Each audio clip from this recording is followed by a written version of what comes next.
So we're closing in about 5 years later on the iPhone 13 Pro Max in just a few months here. So let's go ahead and do a speed test on the latest iOS 26.5 against the latest 17 Pro Max to see how this flagship is still performing here all these years later.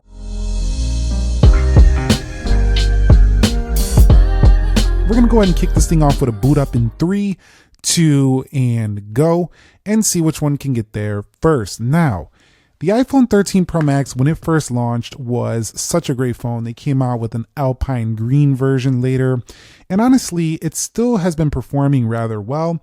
I think the 17 Pro Max is the modern day version of this phone in terms of having great cameras, long battery, great performance. And in a weird turn of events, the iPhone 13 Pro Max actually turned on faster than my iPhone 17 Pro Max. And you've seen me hesitate there because that was a little bit shocking.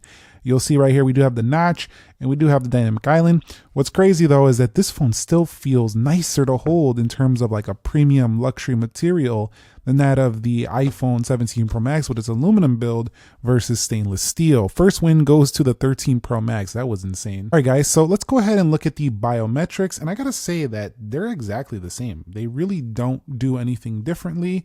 You'll see when we swipe in on the latest software, both of them have nearly the same exact animation, and they go in exactly the same. So it would have been nice, I feel like, on the iPhone 17 Pro Max to have itself a embedded fingerprint sensor right into that camera control. That would have gave it an edge because then you could just tap it and get in faster than this phone, but no, it's exactly the same. And when it comes to just general daily performance, the iPhone 17 Pro Max being the latest phone definitely runs very well. One thing I did notice is that when you add control, this area isn't the smoothest, but it's plenty fast. It could be a little bit smoother. The overall phone kind of doesn't run along as fast as some, I would say, other phones like OnePlus, for example. I think has a little bit smoother animations. Samsung's a little faster with their animations. You can even customize them to however you like them. Over here, just a very smooth and polished look. Now, for the general home screens here on the 13 Pro Max, it seems to run fine unless you get the phone a little bit hot, the RAM gets a little bit used up, then it can stutter a bit going side to side.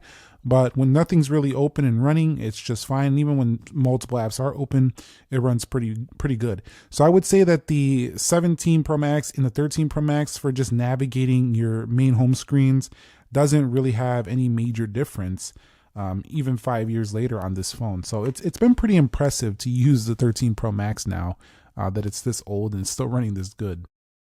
All right, guys, so here we are with the app test. Everything is closed out for both phones, and let's go ahead and begin with calendar. And you can see definitely that was a little bit slower looking on the 13 Pro Max, not only coming in, but coming out.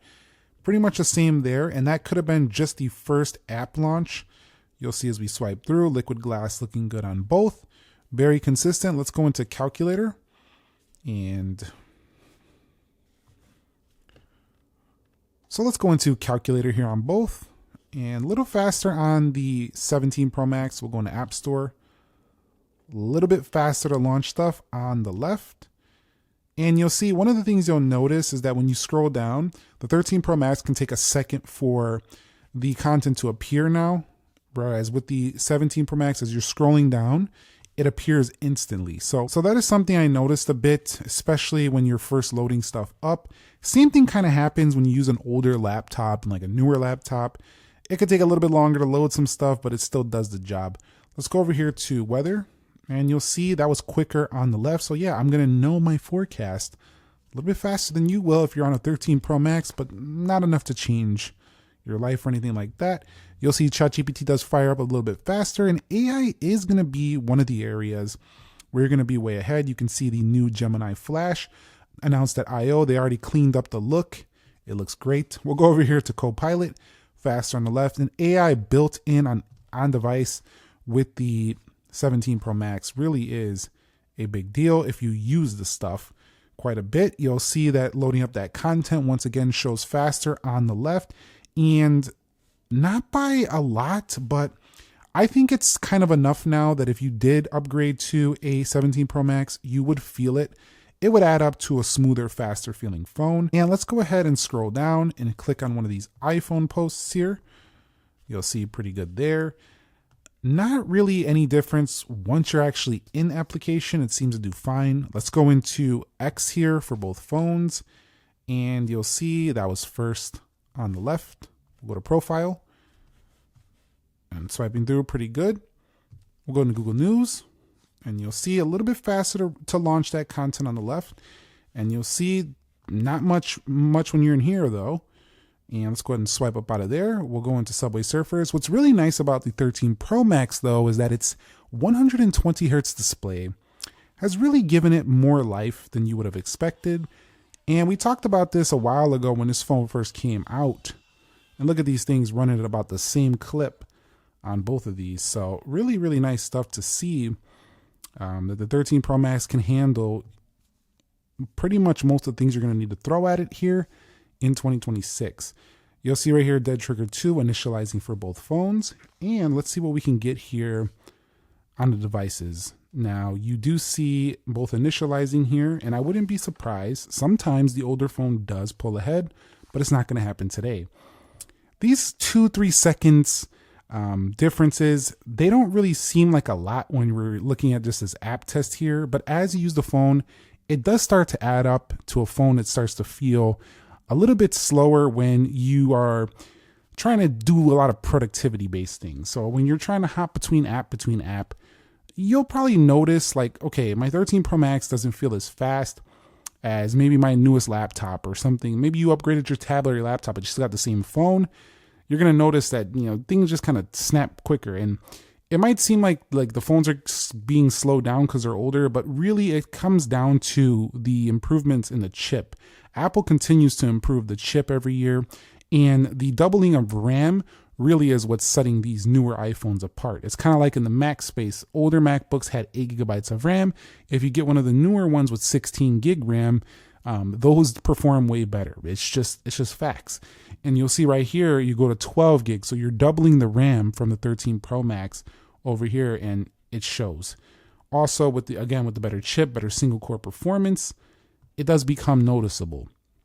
But that being said, the usage of the 13 Pro Max is still fast enough, I think, for daily tasks in 2026. I just think that somebody who is a power user might enjoy a little bit more at this current time, especially if you are using AI and you're using, you're just doing a lot on your phone. And I feel like, I don't know why, it just feels like every year it just seems like we're doing more and more on our phones, regardless of the fact if we're seeing a lot of trending towards minimalistic phones and stuff like that. I think that's more like a screen time break, but when we're actually using our phones, I feel like we're more demanding on them than we ever were before.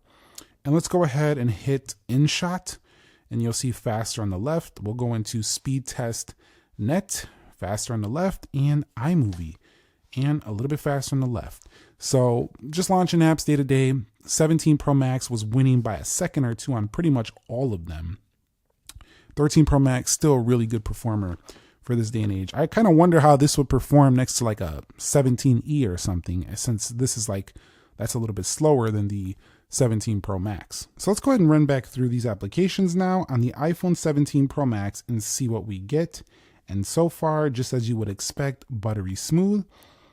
However, I wish they would have made the overall animation just a little faster, because they do feel, I'm not going to say they feel slow. They definitely don't feel slow, but they no longer have that the best feel in the industry anymore. I feel like that title goes to a couple other phones.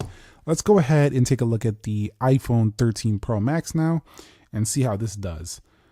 So you can see also looking good. Even with 6 gigs of RAM, iOS tends to kind of pause applications, screenshot in the background, and you'll see it's doing very, very good here, even with 6 gigs, but it's going to start to choke here.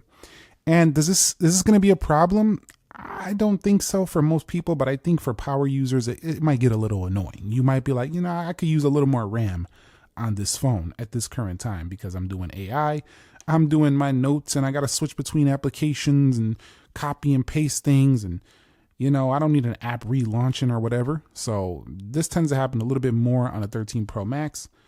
But again, I think it's at the point now where it's really power user. That you got to really be a power user for you to actually benefit. If you're not, let's just be honest with yourself. You're probably not going to need to do an upgrade just yet. All right, guys, so let's go ahead and go to Apple, and you'll see that the iPhone 13 Pro Max was a little bit behind. Let's learn more about the MacBook Neo. This does load a lot of content there, and you can see the hands when they were flipping around the Neo. Definitely took a little bit of a second, but nothing substantial. Let's click buy right here. So you can get to the buy page. So yeah, if you were like racing for a pre-order, you're probably going to win that pre-order on the iPhone 17 Pro Max simply due to faster performance right there. Let's go ahead and open up another website. We'll go to yahoo.com, and let's go ahead and go to yahoo.com, 3, 2, go. And you can see Yahoo loads first there on the left. So you're actually going to get faster internet performance as well on the 17 Pro Max. So that is something. Pinch to zooming, you can see when you come back out, you see how it kind of like chopped there? It did that as well here, but it was able to come back quicker. So if there's a lot of like little ads and things popping up, the 17 Pro Max will feel faster to reload those heavier web pages. So that's something that is starting to become a little bit noticeable on the older phones, heavier web pages slowing down a little bit by comparison to the newer ones. So you can see right here, we're on iOS 26.5 on both. The clock speed is over a gigahertz higher on the 17 Pro Max with double the RAM. Let's go ahead and do a CPU benchmark and see what kind of scores we get. So here are our final scores, and looking at those single core, you can see 3799 on the left, 2386. So that's over 14, well, yeah, over 1400 points better there on the iPhone 17 Pro Max. But interestingly, the multi-core score almost doubling it, not quite, but almost. So I have to say that this is a pretty massive leap if you do want to go ahead and trade in or get one of these devices, the newer 17 Pro Max. But if you just wait, you're already almost there. You could probably get by your daily task and have even higher scores than this on the upcoming 18 Pro Max and potentially better colors. So that's a question for another day, but very impressive scores there on a 17 Pro Max on 26.5. Let's go ahead and run a 3D Mark test here on Wildlife Extreme. I want to see how graphically we can perform here on the 13 Pro Max. And this is a separate test from the one against the S26 Ultra. So these are fresh tests for this video. I'll be back when they're done. And so should you do the 5-year upgrade here on the latest version, we are seeing 16.1 FPS in this test versus 33.8 FPS, scoring better than 94% of devices. And overall, I think that it depends on the game you're playing, really. So 13 Pro Max will do fine in most games. Maxing out the graphic settings, it's going to start to show a little bit of a performance difference depending on the game, how well optimized it is. So it really just depends. If you're seriously gaming, like playing longer sessions and stuff like that, definitely upgrade is worth it. But if you're just doing casual games, I don't think so.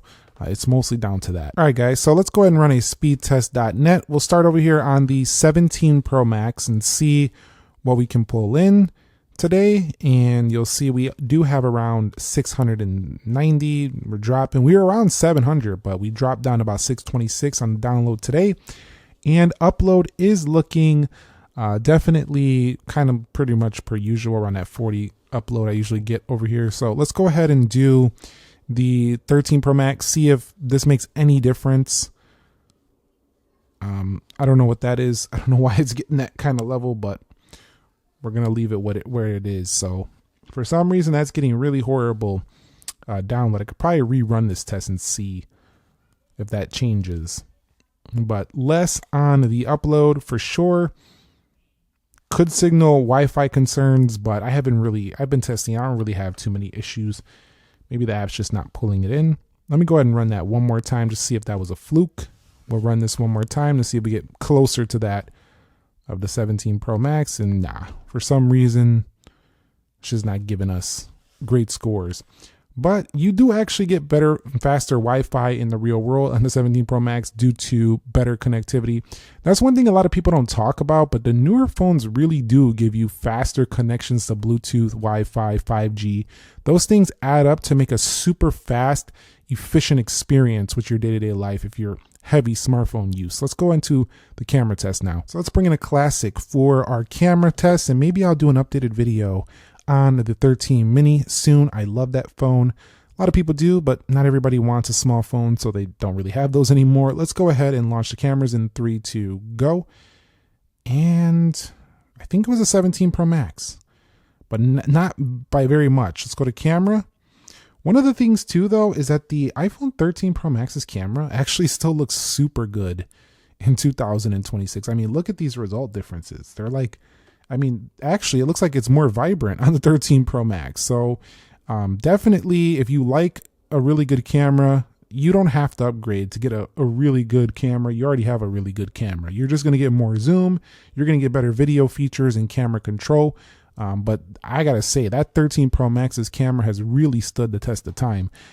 Let's go ahead and wrap it up here. 17 Pro Max, if you need more efficiency, you need faster connectivity, you need better gaming experience, and you also need more performance to run your life in 2026, it's definitely worth doing. Keep the 13 Pro Max if you're a casual user or even a medium to heavy user who doesn't mind waiting a second or two by comparison to a newer phone. And when you're not comparing it on a video or watching this video, you wouldn't even notice. I think it's fine to keep holding on until maybe they launch a Fold or maybe they launch something that appeals to you a little bit more. So it's fine as well. But it's definitely a felt upgrade. Don't let this video make it seem like you can't feel the upgrades. You definitely can, even in speed. This is definitely more noticeable than like comparing a new flagship to a new flagship, which differences are a little bit more minimal. Anyway, if you found that video entertaining, informing, enjoyable, click the like button for me. And if you like this video, you're probably going to like this one as well. I'll catch you on the next episode. Nick here. Be sure to be well, and peace.